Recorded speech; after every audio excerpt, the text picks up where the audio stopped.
Hey guys, it's about 10 minutes till 9, October the 22nd, 2015, and I'm making my first stab at returning to brewing. I've been kind of a hiatus for about a year now. I guess I got burnt out for a little bit.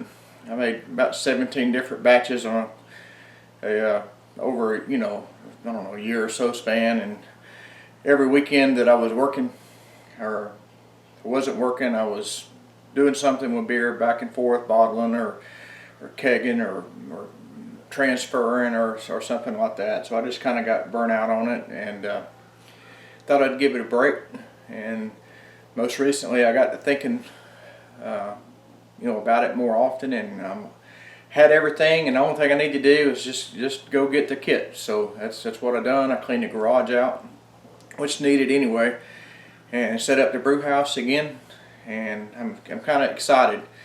Been a long morning, kind of getting things set back up, and late night last night getting things squared away, and worked off yesterday morning, and then went down to Birmingham and picked up the ingredients for 2 kits actually. A Blue Moon for today, and the next couple of days, my next off day or whatever, Monday or Tuesday, I'll do a Kolsch.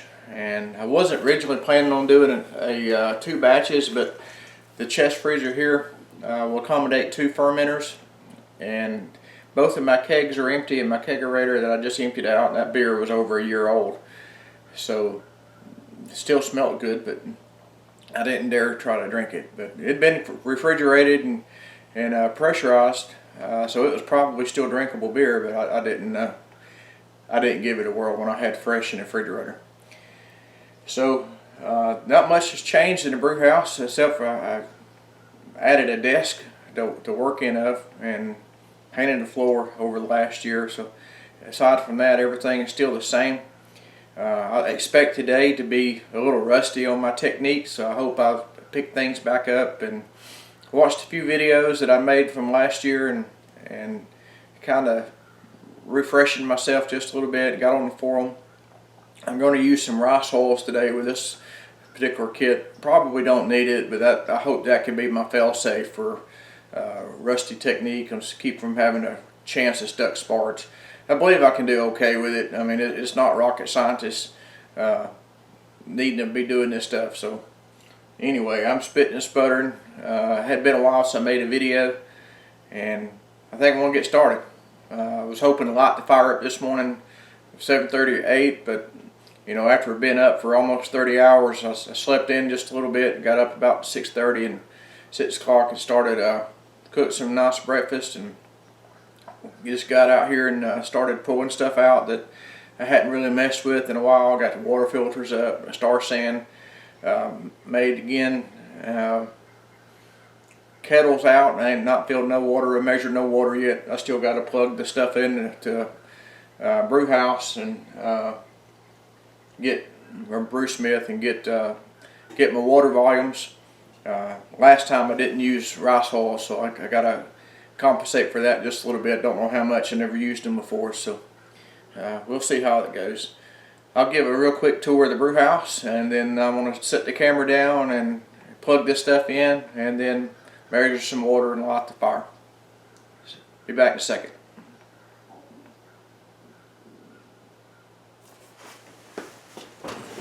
Alright, so this is about the only thing that's different from when I brewed in the past. I had salvaged my old desk from Woodland when we moved out of the old hospital. So that's a nice addition to any garage, for that matter. Just have a place to come out and pull a chair up. Won't have to worry about the old folding metal chair in again. So I did been fighting with some speakers this morning from an old computer set, and was hoping to have some nice music out here this morning. I still got my radio, but for whatever reason I can't get that to play with my computer, or either of my phones for that matter, so I've probably got a missing cable, the correct cable. So here's everything again, just as it was before. You got a turkey fryer that I use for my hot liquor tank, and this is just what equates to my kitchen sink for hot water and stuff later. And I got my mash tun is over there. and then a 15-gallon brew kettle is what I use for my brewing. This is just a view from this end, and nothing special, just a plain Jane garage. In its day, it was a man cave, and I guess in a way it still is. I'm kind of old-fashioned. It's built for a garage. I park my truck in here and I use it for a garage, except for today. I use it for brewing. Alright, the fire's lit. I got about 14.5 quarts of water in, and I'm just heating my water up so I can throw in the mash tun, and we'll see how it is right now.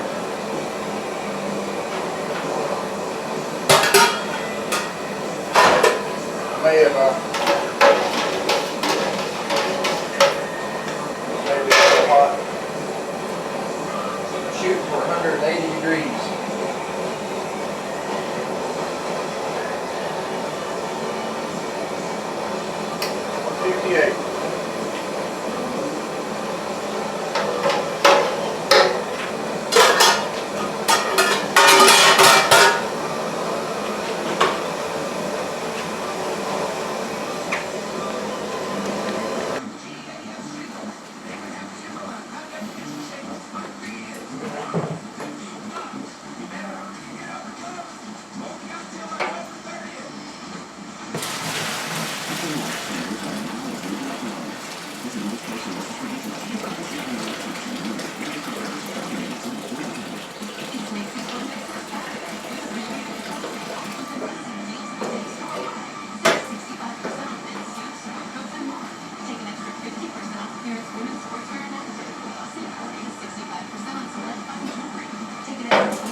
Alright guys.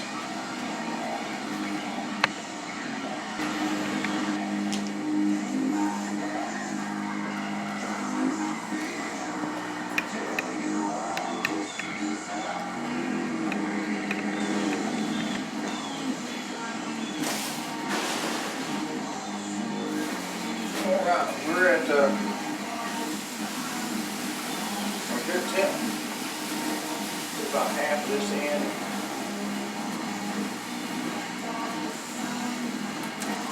Get that stirred in.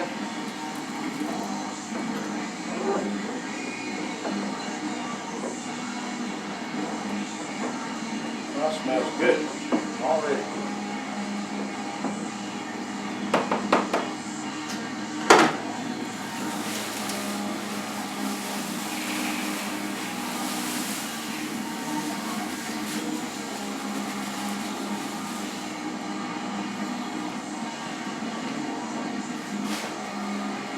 Got about half a pound of rice balls to put in. I'm going to get this all doughed in real good.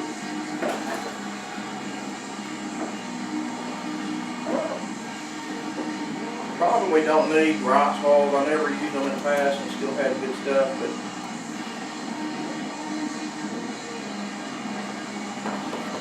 it's been a while since I've did some brewed, so I'm going to go ahead and err on the side of caution.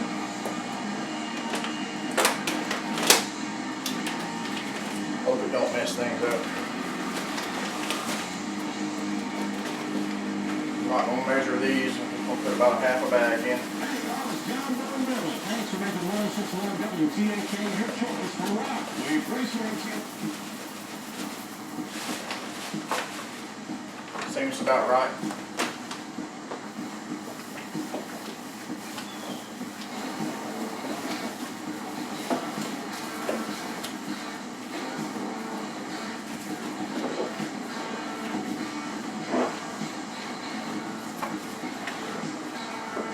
Definitely has given it a new consistency that I'm not used to seeing. So maybe right. That gave me my extra water calculation. But I didn't settle them right on the pour over. Not many people do. They just stick them in there. We'll see. Every beer is different.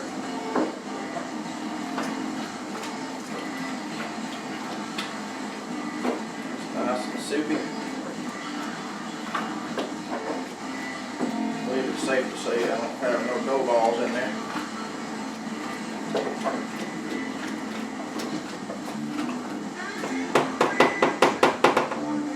And for that, here and set the timer.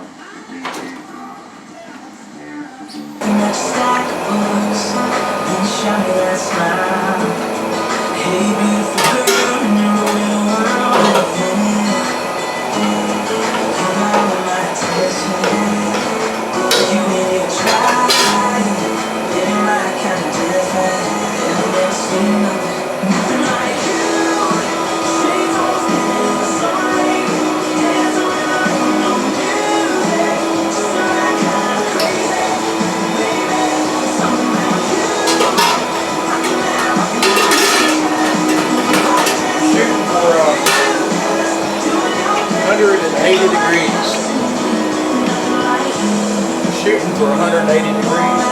I'm about 175 right now. About maybe about 8 minutes away from starting my boil off. So beautiful day outside. Couldn't ask for a better brewing day. Absolutely couldn't ask for a better brewing day. Things are going well. We'll see how this goes. So I'm back. You know, I noticed on the internet there's a lot of people use nice fancy diffusers and stuff on the top of their mash tunes, and I get that. I ought to have one myself, but sometimes you gotta just revert back to redneck and on the cheap. So here's my diffuser. This is a small turkey pan. It's got a bunch of holes in it. I just lay this on top of the mash tune over there and pour my water right on inside it. So it seems to have worked always. I can spread out and clean it if I want to keep it. They're cheap enough. I usually just throw them in the garbage and I get them out of my way. It's one less thing to have to clean and pack up.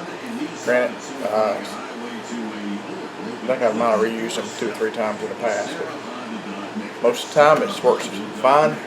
Whenever I go to the 3-tier system or some sort of gravity system, you know, I would probably get one. I've seen 1 or 2 on the internet that seem to work really easy. Of course, you don't get much easier than that, I have to admit. But I am a sucker for gadgets. So the water's up to temp. I have about a minute or 2, if even that much, on my timer. Probably started not kicked off yet. But overall, it's going to be a good day. All right, there's the timer right there. So let's just see what my started target temp, steep temp, was 155. So let's just see what I ended this thing on. So it's 125, 140.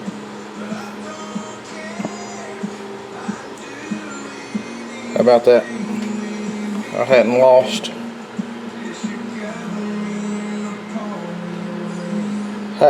hardly anything. Started out at 155, and how about that? You just can't beat a mash tune, a water cooler for a mash tune like that. So let's do some first run-ins and see what it looks like.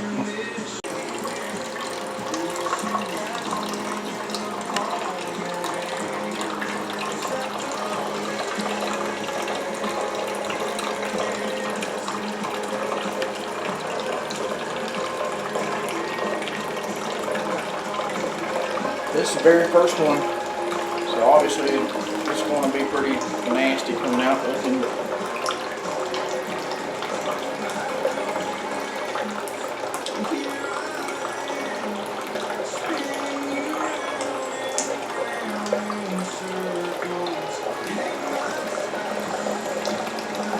maybe those rice balls will help it out.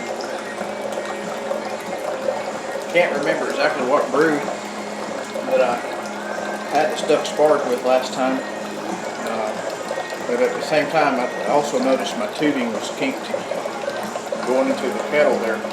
So whether I had the stuck sparge or the tubing was a problem, I don't know, but it was a bad brew day. I wanted it over with, and we just made for $1.75 for a pound of rice balls. I don't figure it was going to hurt anything.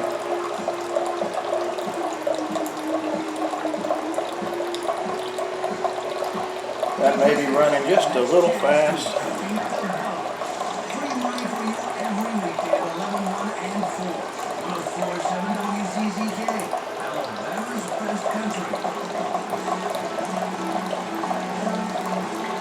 At this point in time, obviously we ain't got to worry about contamination or anything, but we still got to do the ball. So whatever bacteria that I got in there, pulling in there by being in open air like that, I shouldn't have to worry about it. I'm going to do about 3 of these pitchers, and then I'm going to set it free.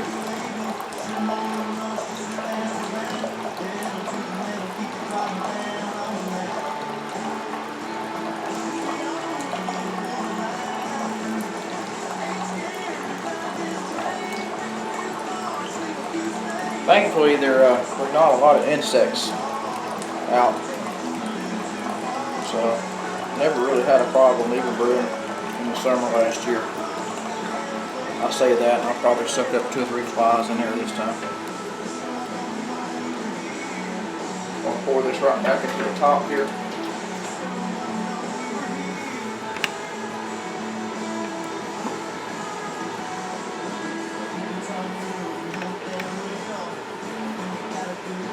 So I got that tin in there that I showed you a minute ago. I'm just going to ease this. It could pour kind of fast, but it'll drain at its own little pace.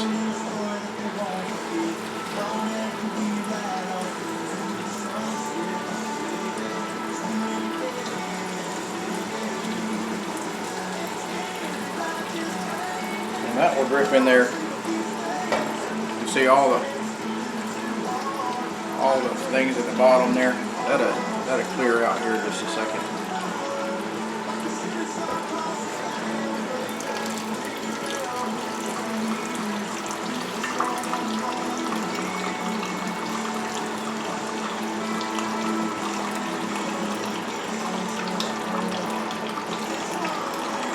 What I'm doing now, for those that may have never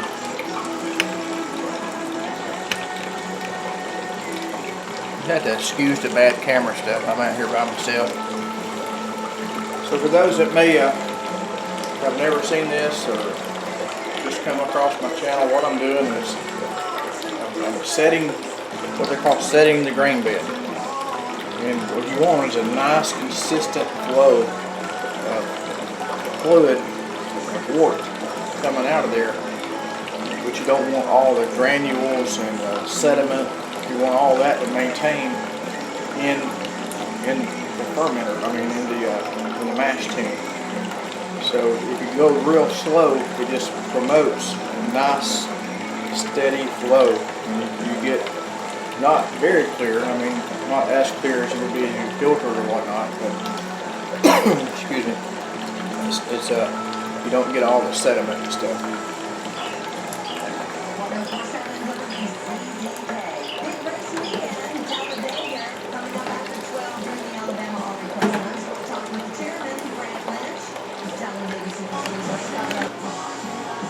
Here we are on our 3rd pitcher, and that is just a nice, I know it doesn't look clear, but compared to the 1st pitcher, 2nd pitcher, it's really nice, and sediment, for the most part, sediment free.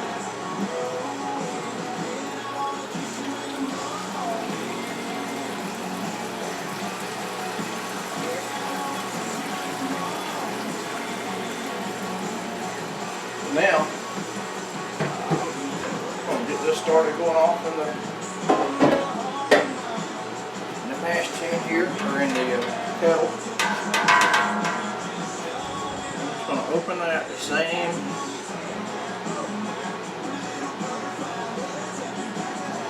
that I had earlier. Now the goal this time is to have about an inch of water on top of the grain bed at all times. So we're going to go ahead and just keep that in there. We're going to cover this up. And then after, we're going to spend about an hour putting about 5.5 gallons of water in. Hot water. I got it at 180 degrees according to the Bruce Smith. So let's load it up. Okay. So I just dumped a couple of quarts in. So what you'll see here is, without steaming the camera up, as we pour the water in, it's just slowly rinsing those grains out. As you can see there's just a trickle going through, and if we keep a nice steady pace at the same, I think what they call that is hydraulic pressure, within the same flow rate. You're always balancing with how much water you're putting in and how much water you're taking out. You want to try to maintain a consistent pressure throughout the grain bread, and as this goes on, the water will just eventually start getting more clear and more clear. We'll take a hydrometer reading and just after we do a few runs, get it stirred up and get a good average reading. So there's always something that was going to mess up a good brew day. A minute ago I was getting some stuff ready for just making some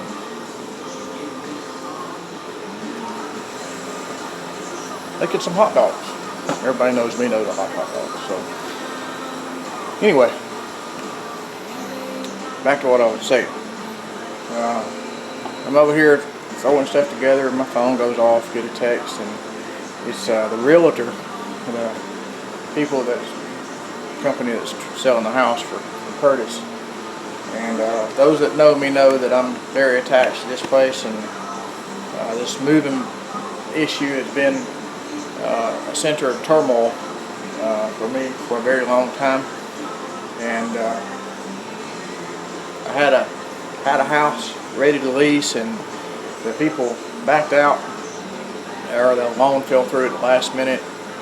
And so Curtis tells me that he's not going to sell the house, or at least take it off the market till springtime. So it gives me at least Christmas, through the holidays, that I can relax and not worry about people coming into my home and whatnot. So anyway, long story short, I get a text, and the people that looked at the house a few days ago interested in taking a second look. So that's never a good thing. Especially now that the garage is cleaned out, it's even going to make it that much more appealing. Should pile all the garbage back in here. But anyway, that's the tidbit for today. It kind of dampened the mood for today a little bit, I guess. But we'll push on. That's just part of it. So I got busy a little bit, and I forgot to turn the camera on. But I'm finally got to the boil. Sparging took a little longer than I thought. I kept having to add a little bit of water to get to my target volume. So we're at about 7 3/4 gallons. And I just,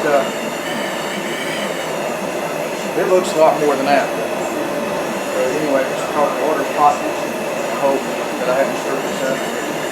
I'll boil this down until I get to about 6 gallons, 5.5 gallons, and then we will hope that it's a little better.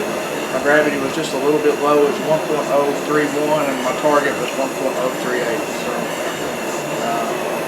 probably the amount of water that we had to use. And it seemed like that's my weakness.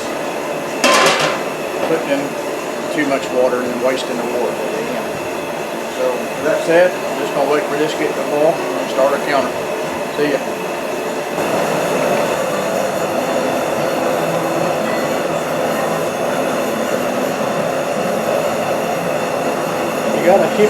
close eye on this thing. Because once it starts to boil, that foam, it will boil over pretty quick.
This to the foam breaks.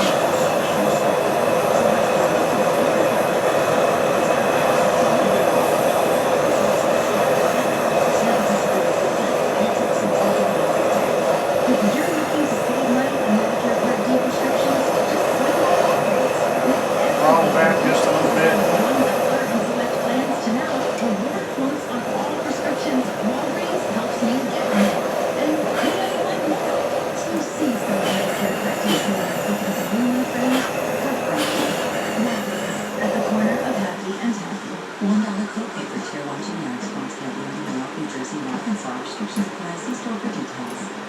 The 10th annual Birmingham Out of the Darkness Community Walk, benefiting the American Foundation for Suicide Prevention, is Sunday, November 1st at Bridgemont Park. Registration begins at 1 p.m. and the walk starts at 2:30. Thank you for November 1st at Bridgemont Park. Hey folks, if you need AC plumbing or electrical work, do what Rick and Bobby do. Call our friends at Stegall. One call does it all. We call Stegall and you should too. 251-03 Alabama's best country starts now on 104.7 WZZK.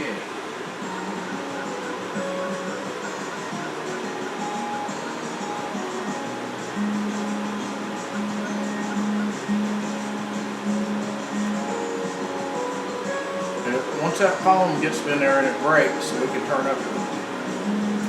See it slowly going down. Last thing you want is a fall over.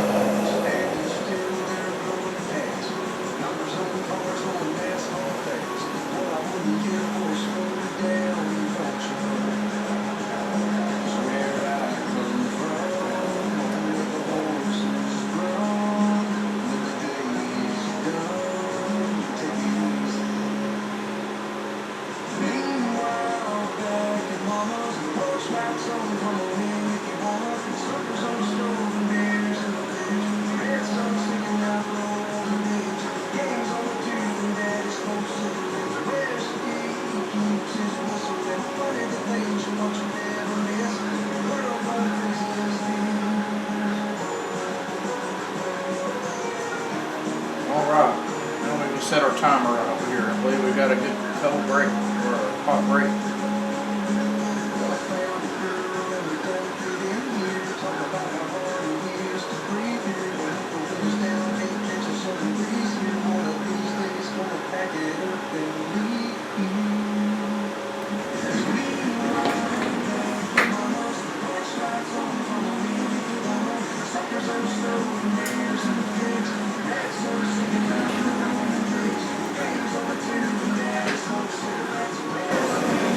So after we got the pot break over, I got a good rolling boil there, and I'm going to boil this. It's a 60-minute mash or 60-minute boil time.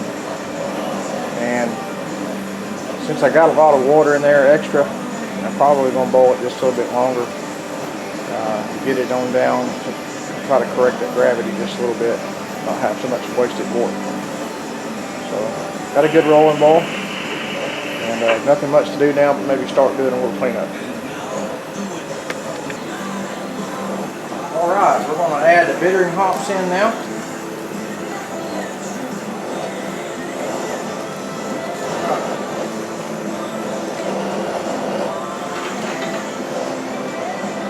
Make sure all them things is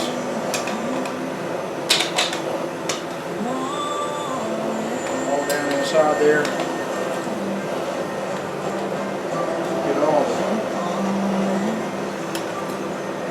Goodness out of those.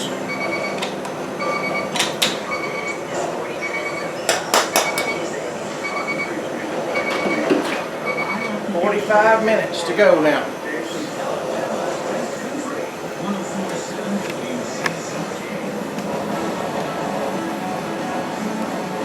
I wish you could smell it. Smells good. Alright, we're gonna thaw this out just a little bit.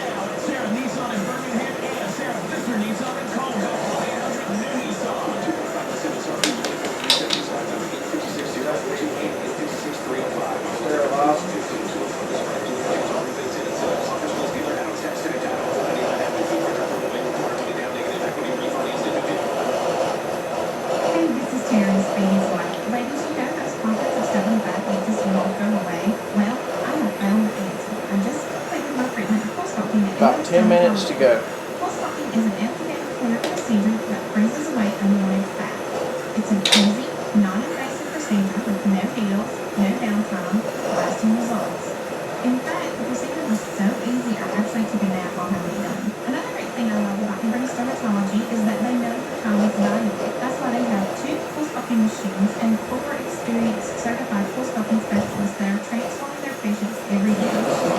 Now we've got about 5 minutes. Stick an orange peel in there. And for the right speaker is all the flavor from Southwestern Ice and Crafted Water.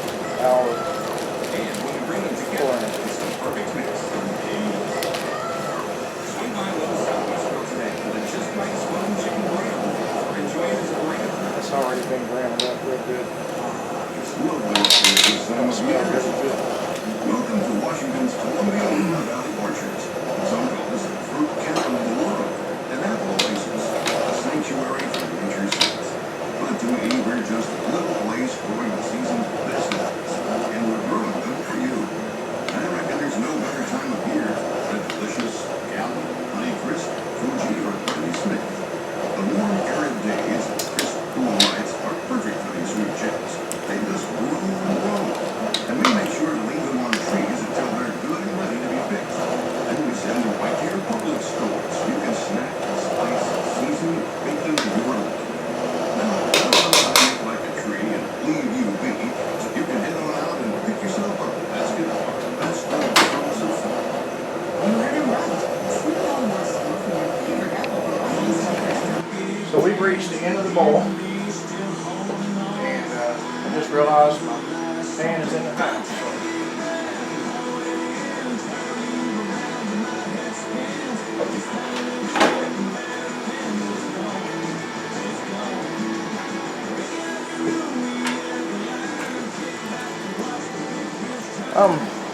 I've still got way too much wort in there, but I'm gonna take a gravity reading here in just a moment. If I need to, I might contemplate boiling some more. But it is what it is. Keep listening for your next chance to beat the buzz. Okay, after a very busy day, here's the product. There's still a lot of sediment and stuff in there, and probably got rushed in it, and let the wort settle down enough, but it'll all brew out. So you can looks nice. You can see the sediment in there still, but it'll settle out. That's just part of the fermentation process. It'll clear up. Here I'm cleaning going through the process of cleaning my tubing. So it looked pretty rough after the last, stuff that I had let sit up in there for a while. So I'm just running not Star Sand, but OxiClean through them. Okay, what I've got here so far, probably about 5.5 gallons, maybe a little 5 3/4 maybe. I forget what the top curve. I think that's 6 gallons right there. So, or maybe it's 6.5 gallons right there, and that's 6 gallons. So either way, I went over on my wort. I probably got a gallon over there in the jug. So what I have here is a couple of layers of the metal foil there. I forget exactly what that's called. My mind slips this evening. And what this is for is to get the internal temperature of the wort as it's brewing. So if you were not to do that, it would get the temperatures of the ambient around the chest freezer, and it wouldn't be quite as correct. So it'll cool down, but you want the liquid to be the true temperature that you're reading, not necessarily the outside. So right now we're at 27.1 degrees Celsius, and that's still just a little bit hot to be pitching. That's at 81 degrees. So I'm gonna stick this in the cooler and let it chill down for a while until it gets about 70 degrees, and at that point in time I'm going to pitch the yeast. I've cooled it off the best that I could do using the wort chiller over there, and I'm just essentially wasting water because the outside water is still pretty hot for this time of year. So I'm about to throw this in there, and then we're going to turn the freezer on and let it chill for a while. So here we are inside the chest freezer, or the fermenter, and as you can see, I've got the normally if we were just doing one, the ideal spot would be right in the middle. That way you're not getting uneven cooling temps or heating temps.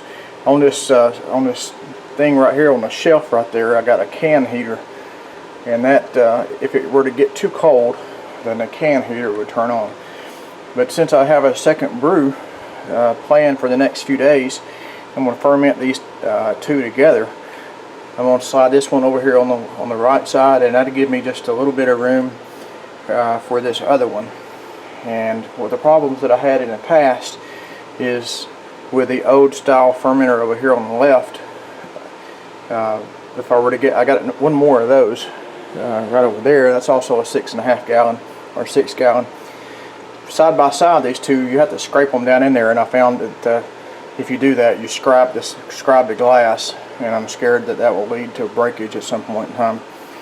So with that said, we're at 25 degrees Celsius here, and that is 70, looks like about 77 degrees.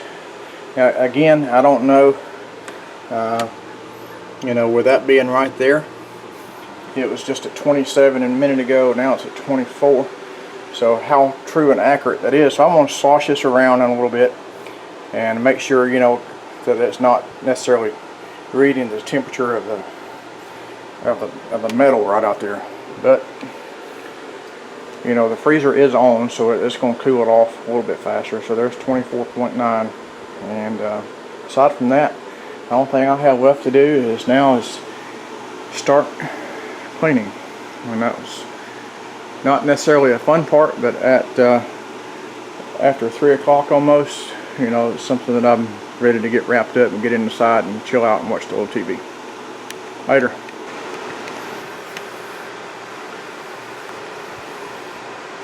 Hey guys, it's about 10 after 5 now, and I can say the brew day is finally done. The garage is cleaned up, everything is washed. I got the yeast pitched, and it's still cooling down a little bit. It's almost right at 68 degrees, so it probably will get a little bit cooler and then will warm up. So I'm not necessarily worried about that. It's in the chest freezer, so it's been a good day. I know I'm really rusty on a few things, and sure enough, if I just took time to read through my notes or pay attention to my notes, I had good notes from before. I always have this tendency to put too much water after the runnings, and I'm always scared I'm going to overshoot or undershoot my volume and then have to top off with just tap water. And I'd rather, my fallback reason for that is I'd rather have as much runnings as I possibly could from the wort. So I did extract everything that I could out of the wort. Pulled it down to 1.010, and then I shut it down. So I extracted everything that I could safely do from the mash. My problem is I should have stopped right then, and I added probably another 2 gallons of water to get. I think I started out with, gosh, without realizing what I was doing, close to 9 gallons, and I was only needing 7 something. So, but with that said, it's not a home brew, but it is a Blue Moon, and it's my first, my only, and my last beer for the day. Unfortunately, it's the single one I have for the day. So, except for maybe it warming up from being out here too long. That's good.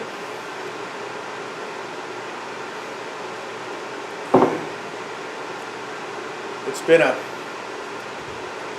pretty good day, short of the realtor calling me and kind of screwing that mood up. It's been a good day. I got to improve on my techniques. Obviously, I mean, I hadn't brewed in over a year, so I guess for that, going straight into all grain was probably okay. We'll see how it turns out. My post boil gravity, initial gravity was 1.040, and I was needing to be 1.048. So, or 49 somewhere. But we'll see. It'll still make beer. It may not be quite as as good as what the recipe is capable of doing, but we'll see. I used the dry yeast this time, and normally I do like to make my yeast starters ahead of time. I just today was going to be my last off day for a while, and I just didn't have time. I wanted to utilize today for brewing, and I think it was overall successful. I'm tired, there's no doubt about that. So a few things that I would like to have done better, and I hope as I continue to brew, this will be good. The good thing with this is, although it'll be green, I can throw this in a keg and see results of it without having to wait a month for them to carb up in the bottles. The problem with that is don't get to age it the way it needs to be aged. So I probably won't get to touch this beer at all until probably December sometime. It's October the 22nd now, so you take 2 or 3 weeks fermenting and then sitting in the fridge for another couple of weeks. That's a month. So November the 22nd. So this will be I know most people like to have their heavy beers in the winter months. I don't like them at all, so I prefer the light beers. So to me, a Blue Moon in the snow on the ground is just as good as the Blue Moon in the summertime when it's 100 degrees. So with that said, guys, I'm going to go ahead and shut the camera down. And it's good being back. It feels good to brewing again. Circumstances that put me back here probably, it is what it is, so without going into that. But I miss brewing, and I wanted to pick it up again. And anyway, guys, it's been good, and I hope I get to pick back up on the video come keg day. Talk to you later. Bye.